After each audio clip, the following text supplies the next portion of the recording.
کہ یا نبی سارا قرآن تیرا رنگ بیاں لگتا ہے، کہ یا نبی سارا قرآن تیرا رنگ بیاں لگتا ہے، میں اس کا قاری ہوں یہ تیری زبان لگتا ہے، اور جب بھی نظر سوئے افلاک پہ اٹھتی ہے ناصر، چاند مجھ کو تیری ایڑی کا نشان لگتا ہے۔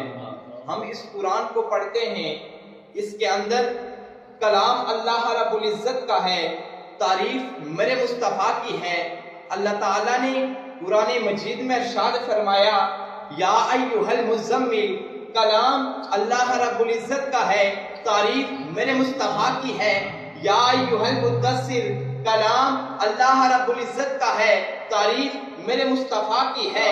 والتین والزیتون، کلام اللہ رب العزت کا ہے، تعریف میرے مصطفیٰ کی ہے۔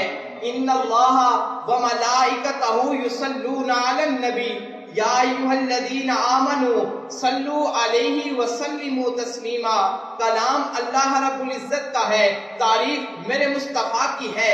پھر میں کیوں نہ کہوں کہ یا نبی سارا قرآن تیرا رنگ بیاں، کہ یا نبی سارا قرآن تیرا رنگ بیاں لگتا ہے، میں اس کا قاری ہوں یہ تیری زبان لگتا ہے، اور جب بھی نظر سوئے افلاک پہ اٹھتی ہے ناصر، چاند مجھ کو تیری ایڑی کا نشان لگتا ہے۔